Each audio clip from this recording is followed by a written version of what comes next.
আব্দুল হামিদের দেশত্যাগ ও সাম্য হত্যার ঘটনা তদন্ত করে কোনো লাভ নেই, বলছেন ফারুক। ডিসেম্বরের মধ্যে নির্বাচনে বাধা কোথায়, বলছেন নজরুল ইসলাম খান। জানাবো আওয়ামী লীগ নেতাদের টার্গেট এখন স্পর্শকাতর আন্দোলনকে পুঁজি করা। এবং সর্বশেষ জানাবো মাহফুজ আলমকে পানির বোতল নিক্ষেপের ঘটনায় একজনকে জিজ্ঞাসাবাদ। শুনছিলেন সংবাদ শিরোনাম, এবারে বিস্তারিত। আওয়ামী লীগ নেতাদের টার্গেট এখন স্পর্শকাতর আন্দোলনকে পুঁজি করা। দেশকে অচল করা এবং রাজনীতি অর্থনীতি সহ সামগ্রিক পরিস্থিতি অশান্ত করে তুলতে নিত্য নতুন কৌশল বেছে নিচ্ছে এই স্যাবোটাজ লীগ। নিজেদের অপকৌশল বাস্তবায়নের সর্বত্র ষড়যন্ত্রের বীজ বুনতে এরা কখনো আনসার, কখনো অটোরিকশা, কখনো বা শিক্ষক ও শ্রমিক সহ নানা গ্রুপের ওপর ভর করেছে। তবে পরিস্থিতি ঘোলাটে করতে দফায় দফায় বেশি চেষ্টা চলছে শিক্ষার্থীদের আন্দোলনকে ঢুকে যৌক্তিক আন্দোলনের গতিপথ ভিন্ন দিকে ঘুরিয়ে দেওয়া। সাম্প্রতিক সার্বিক প্রেক্ষাপট বিশ্লেষণ করতে গিয়ে রাজনৈতিক বিশ্লেষকদের কয়েকজনের কাছে এমন অভিমত দিয়েছেন। তারা বলেন, পরিবেশ পরিস্থিতি বিশ্লেষণ করলে স্পষ্টভাবে বোঝা যাবে ষড়যন্ত্রকারী চক্রটি সরকারকে বিপদে ফেলতে প্রতিটি আন্দোলন। ডিসেম্বরের মধ্যে নির্বাচনে বাধা কোথায়, বলছেন নজরুল ইসলাম খান।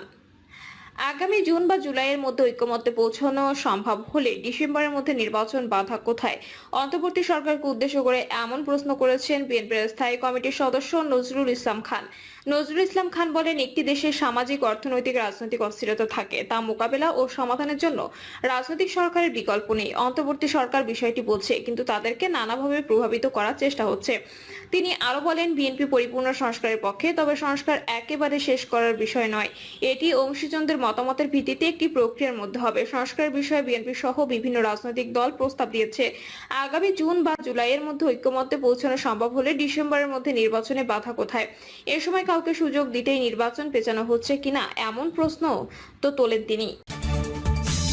আব্দুল হামিদের দেশত্যাগ ও সাম্য হত্যার ঘটনা তদন্ত করে কোনো লাভ নেই, বলছেন ফারুক। সাবেক রাষ্ট্রপতি আব্দুল হামিদের দেশত্যাগ ও সাম্য হত্যার ঘটনা তদন্ত করে কোনো লাভ নেই বলে মন্তব্য করেছেন বিএনপি চেয়ারপারসন উপদেষ্টা জয়নুল আবদিন ফারুক। তিনি বলেন, কাউকে আর ফেরানো যাবে না। দেশের শান্তি ও শৃঙ্খলা ফিরিয়ে আনতে এখন জরুরি অবাধ ও সুষ্ঠু নির্বাচন। সকালে জাতীয় প্রেস ক্লাবে বাংলাদেশ লেবার পার্টির এক আলোচনা সভায় এসব কথা বলেন তিনি। মানবিক করিডোর ইস্যুতে ফারুক বলেন, এই বিষয়ে সিদ্ধান্ত নেবে একটি নির্বাচিত সরকার। বর্তমান সরকারের দায়িত্ব হচ্ছে জনগণকে একটি অবাধ ও নিরপেক্ষ নির্বাচন দেওয়া। তিনি আরো বলেন, সরকারের গুরু দায়িত্ব হলো দেশের মানুষের কাছে সুষ্ঠু নির্বাচন উপহার দেওয়া। যদি তা হয়, তাহলে জুলাই আন্দোলনে শহীদদের আত্মা শান্তি পাবে। ডিসেম্বরের মধ্যে নির্বাচনে বাধা কোথায়, বলছেন নজরুল ইসলাম খান।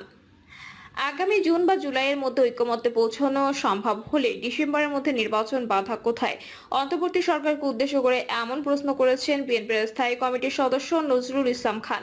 নজরুল ইসলাম খান বলেন, একটি দেশের সামাজিক, অর্থনৈতিক, রাজনৈতিক অস্থিরতা থাকে, তা মোকাবেলা ও সমাধানের জন্য রাজনৈতিক সরকারের বিকল্প নেই। অন্তর্বর্তী সরকার বিষয়টি বোঝে, কিন্তু তাদেরকে নানাভাবে প্রভাবিত করার চেষ্টা হচ্ছে। তিনি আরো বলেন, বিএনপি পরিপূর্ণ সংস্কারের পক্ষে, তবে সংস্কার একেবারে শেষ করার বিষয় নয়, এটি অংশীজনদের মতামতের ভিত্তিতে একটি প্রক্রিয়ার মধ্যে হবে। সংস্কারের বিষয়ে বিএনপি সহ বিভিন্ন রাজনৈতিক দল প্রস্তাব দিয়েছে। আগামী জুন বা জুলাইয়ের মধ্যে ঐকমত্যে পৌঁছানো সম্ভব হলে ডিসেম্বরের মধ্যে নির্বাচনে বাধা কোথায়, এ সময় কাউকে সুযোগ দিতেই নির্বাচন পেছানো হচ্ছে কিনা এমন প্রশ্ন তো তোলেন তিনি। আওয়ামী লীগ নেতাদের টার্গেট এখন স্পর্শকাতর আন্দোলনকে পুঁজি করা।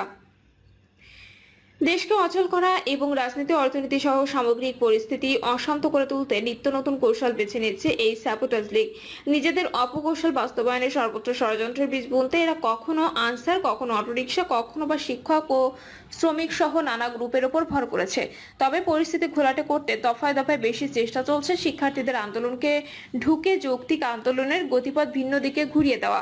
সাম্প্রতিক সার্বিক প্রেক্ষাপট বিশ্লেষণ করতে গিয়ে রাজনৈতিক বিশ্লেষকদের কয়েকজনের কাছে এমন অভিমত দিয়েছেন। তারা বলেন, পরিবেশ পরিস্থিতি বিশ্লেষণ করলে স্পষ্টভাবে বোঝা যাবে ষড়যন্ত্রকারী চক্রটি সরকারকে বিপদে ফেলতে প্রতিটি আন্দোলনকে বেছে নিচ্ছে।